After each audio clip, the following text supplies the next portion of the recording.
Hey, salut! Mon nom c'est Bruno, je suis de la Sicile. Niaise pas avec la POC parce que je peux t'envoyer deux, trois amis là, puis ils vont s'arranger avec leur batte de baseball.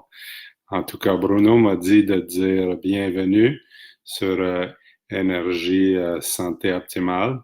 Et aussi, je te souhaite de passer une très bonne fête d'Halloween avec tous tes bons amis. Hey, salut tout le monde! Bruno Saint-Hilaire d'Énergie Santé Optimale. J'espère que vous allez très bien en cette journée d'Halloween. Je tassais mon ami Bruno de la Sicile et puis ben, là, c'est Bruno de Mont-Tremblant qui vous dit bonjour.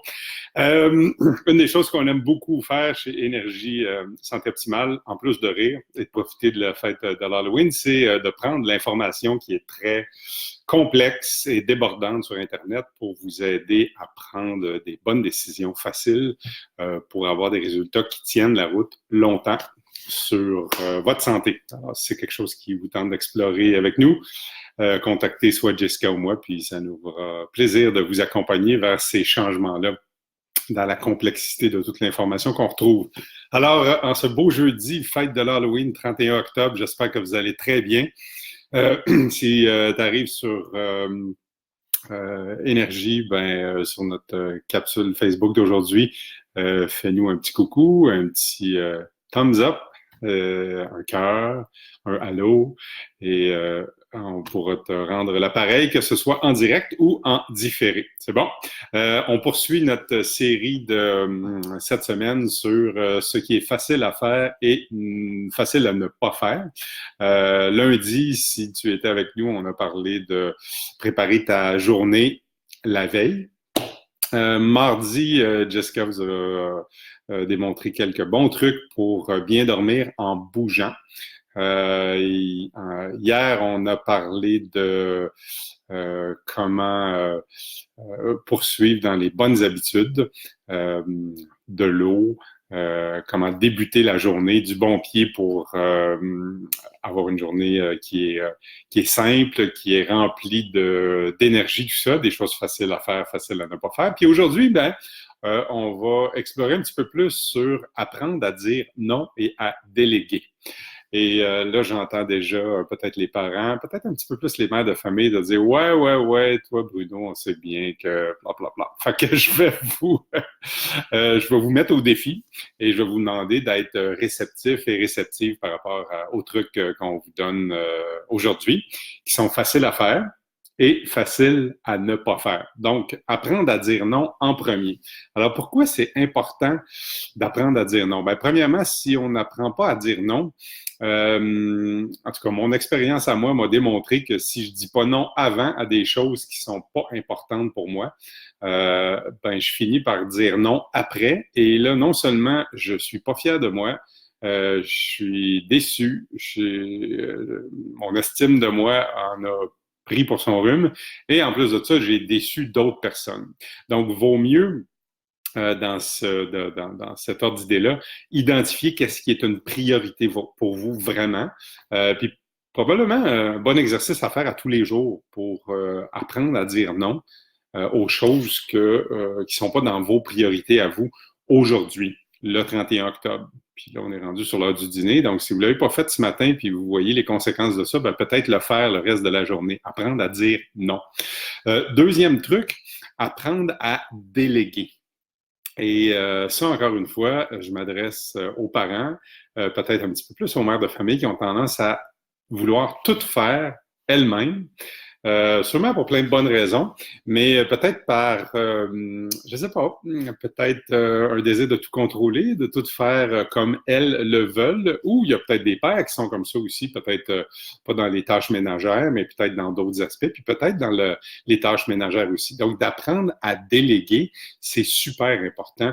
Un, ça va te libérer, et deux, si c'est dans un contexte familial, ça va responsabiliser le reste de la famille. Donc, quelques idées de choses que tu peux déléguer. OK? Ça peut être faire le ménage. Ça peut commencer par la chambre de votre enfant, la chambre de votre conjoint, de votre conjointe. Ça peut être différentes pièces dans la maison. Ça peut faire le gazon quand c'est le temps de faire le gazon, ou là, on est à l'automne, fait que peut-être ramasser les feuilles, c'est déléguer ça. Ça peut être pelleter la neige. Dans quelques temps, ça va débuter, du moins ici au Québec. Ça peut être aussi des choses aussi simples que faire la vaisselle après le souper ou au moins la ranger dans le lave-vaisselle. Ça peut être de faire certains repas. Puis là, je vous demande pas, je vous propose pas de faire quelque chose qui est 8 services avec chaque vin qui va accompagner chaque service du repas. Non, ça peut être quelque chose de très, très, très simple. Si vous manquez d'idées là-dessus, n'hésitez pas à nous faire un petit coucou. On va vous en donner plein d'idées de bien nourrir vos cellules et de déléguer simplement cette tâche-là de la journée. Ça peut être de préparer le lunch la veille aussi. Puis ça commence très, très jeune. Vous allez voir, si vous avez habitué vos enfants à 3, 4 ans à participer à la préparation des repas, ils vont être très excités et très motivés de le faire dès la maternelle, dès les premières années de scolaire. Est-ce que ça va être exactement comme vous le voulez? Probablement qu'au début, non. Puis peut-être même plus tard, ça ne le sera pas. Mais n'oubliez pas que le cordon ombilical, il est supposé d'être coupé. Et leur laisser cette liberté-là, c'est un très grand cadeau que vous leur offrez à eux et que tu t'offres à toi comme parent parce que ça te permet de dégager du temps parce que malgré toute la technologie qui nous entoure, les journées sont encore de 24 heures. C'est bon? Alors, apprendre à dire non et déléguer le plus de choses que tu peux faire pour te concentrer sur des choses qui t'intéressent vraiment. Puis là, j'ai donné des idées de déléguer avec les membres de la famille, mais ça peut être tout simplement si tu n'as pas d'enfant, puis un de tes voisins, c'est je sais pas, un jeune homme, jeune demoiselle de 12, 13, 14 ans, puis qui aimerait ça être rémunéré pour faire ces tâches-là. Ramasser les feuilles à l'automne, passer la tondeuse, peut-être enlever les mauvaises herbes, des choses comme ça. Vas-y, ça va donner des notions d'entrepreneuriat à ces enfants-là, puis ça va te dégager du temps.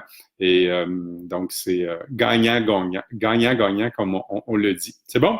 Alors, j'espère que ces petits trucs vont t'aider.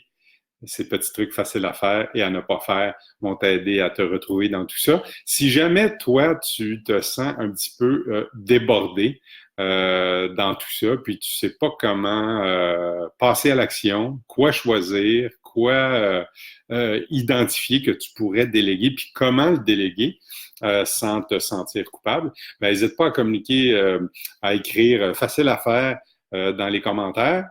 Ou bien communiquer directement avec Jessica ou moi, puis ça nous fera plaisir de passer un petit 15-20 minutes avec toi pour analyser ton, ton entourage, puis peut-être te faire des recommandations qui pourraient facilement, justement, aider à prendre le dessus et pouvoir t'occuper de toi.